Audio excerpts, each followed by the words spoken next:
Hey everyone, this is Amir. I welcome you all back to my channel, The Professors. In today's video, we're going to be discussing something very interesting known as altruism and its mathematical a formula that applies to altruism, and in a broader sense to evolution, it is known as Hamilton's rule. So it all begins with the fitness. Now fitness does not mean the physical prowess of an individual. Fitness का मतलब होता है कोई भी individual, कोई भी animal जो है कितने फर्टिल ऑफस्प्रिंग प्रोड्यूस कर सकता है through out it's life time. इसको आप बोलते हैं fitness of an individual in the terms of biology, in the terms of evolution. ठीक है, तो फिटनेस होता है total number of fertile progeny, total number of fertile progeny produced over the course of life by one individual. Like एक individual पूरी life में कितने progeny produce करता है, और वो प्रोजेनी जो है ग्रो करके वाकई प्रोजेनी प्रोड्यूस कर देती है अपनी, उसको बोलते हैं रिप्रोडक्टिव जो फिटनेस जो होती है किसी भी इंडिविजुअल की. ठीक है, अब ये जो एल्ट्रुइज्म जो है, एल्ट्रुइज्म का मतलब होता है कि आप कोई ऐसा एक्ट करते हो, like an animal performs an act, जिसकी वजह से क्या होता है कोई दूसरा एनिमल जो उसी स्पीसीज से बिलोंग करता है, और वो मोस्ट प्रोबेबली उसका रिलेटिव ही होता है. ठीक है, इमेजिन कीजिए there is this individual and it is performing an act. इस एक्ट से क्या, like it is trying to save another individual of the same species and the other individual is its relative. Like a जो है ये B को बचाने की कोशिश कर रहा है, इस एक्ट से कोई एक्ट परफॉर्म करता है, तो इससे बी की जो फिटनेस है, बी की जो फिटनेस है वो तो इंक्रीज हो रही है, बट ए की जो फिटनेस है वो हो रही है डिक्रीज. तो altruism is one such act during which by performing of which के ए की जो फिटनेस है वो रिड्यूस होगी, और जिसको उस एक्ट का बेनिफिट मिला है उसकी फिटनेस इंक्रीज होगी. This is altruism. ठीक है, तो ये देखा जाए तो एवोल्यूशनरी पॉइंट ऑफ व्यू से एक हार्मफुल चीज़ है. लाइक इंडिविजुअल अपनी खुद की फिटनेस यानी अपने ऑफस्प्रिंग प्रोड्यूस करने की जो पॉसिबिलिटी है उसको रिड्यूस करता है, बट रिगार्डलेस ऑफ दैट वो एक्ट परफॉर्म करता है. इसको बोलते हैं altruism.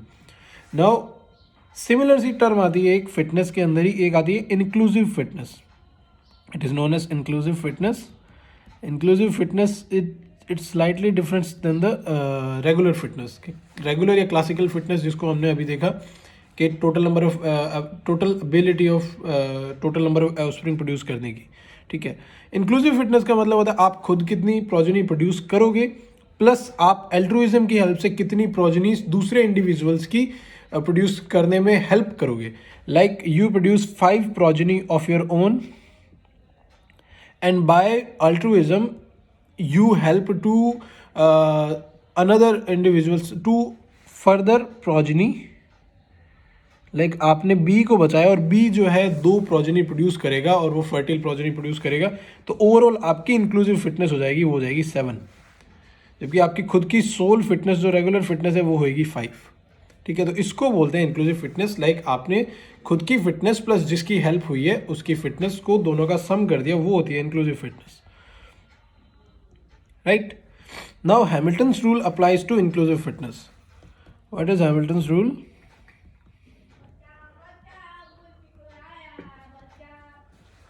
Hamilton's rule applies to inclusive fitness in evolution. Hamilton's rule simply states it's a mathematical formula. It's a mathematical formula. It means the cost of an altruistic act should be lower than RB. Now C is the cost, R is the coefficient of relatedness, like how closely you are related to that other individual, and B is the sum total of the benefits. like आपने जिस individual की help करी है उस individual की progeny कितनी बन पाएगी आपकी हेल्प के बाद. Like B individual was dying but you helped by risking your own life. B को बेनिफिट हुआ और वो फ्यूचर में फर्टिल प्रोजेनी प्रोड्यूस कर पाया, तो वो उसका हो गया benefit.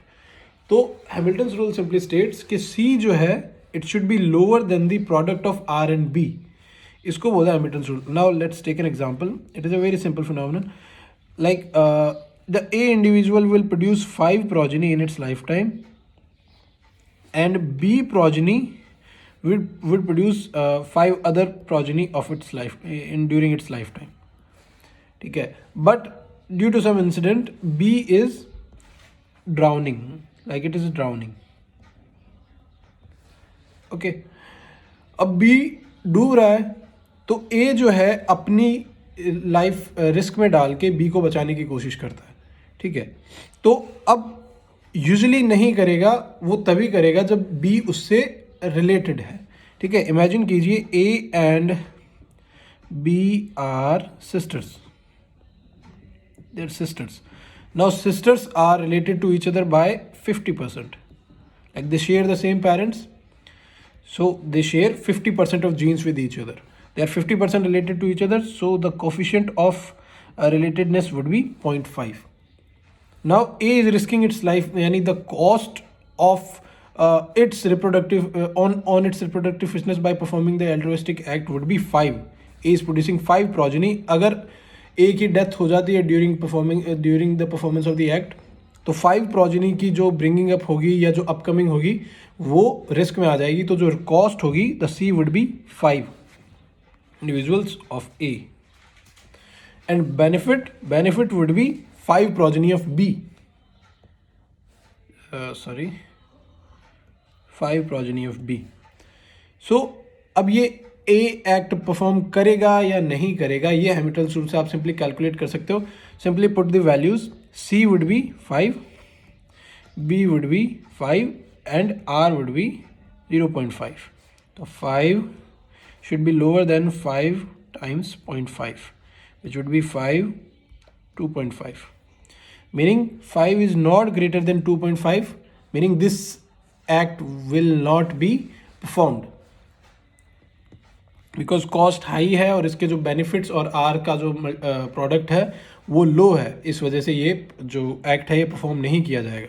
On the other hand imagine कीजिए in an another example, like the cost is 0, like a जो है इनकेपेबल है प्रोजेनी प्रोड्यूस करने में या उसकी कोई प्रोजेनी है नहीं, ठीक है, बट बी इंडिविजुअल जो है यानी A has 0 fitness and B has 5 fitness, like B जो है 5 इंडिविजुअल्स को प्रोड्यूस करेगा थ्रू आउट लाइफ और B is drowning, right.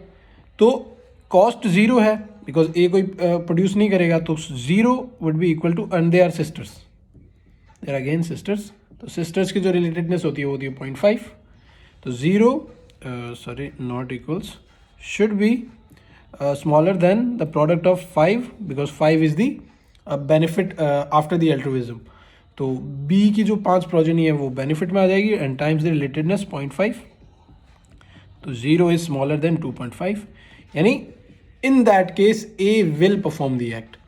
Now this is इस एग्जाम्पल से पता लगता है कि यहाँ पर तो अल्ट्रुइस्टिक एक्ट जो है ए परफॉर्म कर देगा और पिछले केस में ए जो है अल्ट्रुइस्टिक एक्ट परफॉर्म नहीं करेगा।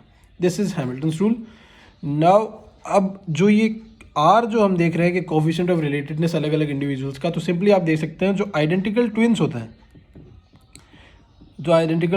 जो जेनेटिकली एग्जैक्टली सेम होते हैं, उनकी जो रिलेटेडनेस होती है 1, राइट।